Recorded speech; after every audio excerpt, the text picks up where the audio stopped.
RSS మీద దుష్ప్రచారం. ఇప్పుడు ఫర్ ఎగ్జాంపుల్ ఆంధ్ర యూనివర్సిటీలో ఆర్ఎస్ఎస్ కొత్తగా చేసినట్టు ప్రకటించారు. తెరా చూస్తే అది 75 ఏళ్ల నుంచి అక్కడ శాఖ నడుస్తుందట. ఇప్పుడు కావాలని వివాదం చేశారు.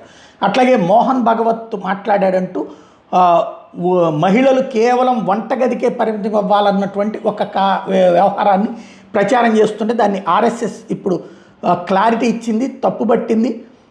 పూర్తి ప్రసంగాన్ని ట్రాన్స్క్రిప్ట్ ప్రకారం ఆయన పశ్చిమ దేశాల్లో వివాహం ఒక సామాజిక ఒప్పందంగా పరిగణించబడుతోందని, అయితే భారతదేశంలో అది సాంస్కృతిక మరియు నాగరిక సందర్భంలో భిన్నంగా చూడబడుతోందని చెప్పారు. అరైజ్ భారత్ యొక్క ఫ్యాక్ట్ చెక్ ఆర్టికల్ స్పష్టంగా చూపిస్తుంది. కొంతమంది మీడియా వ్యక్తులు ఆయన మాటలు తప్పుగా ఉటంకించారు. ఆ తర్వాత ట్విట్టర్లో క్షమాపణలు చెప్పారు. కానీ టీవీలో మాత్రం తప్పుడు వార్తలను వ్యాప్తి చేయడం కొనసాగిస్తున్నారు. ఇప్పటికి కూడా ఆ తప్పుడు వార్తలు ఉటంకిస్తూనే ఉన్నారు.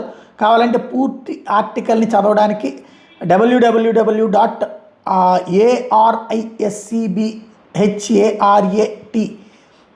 అన్నటువంటి .comకి సందర్శించి QR కోడ్ని స్కాన్ చేయమని చెప్తున్నారు.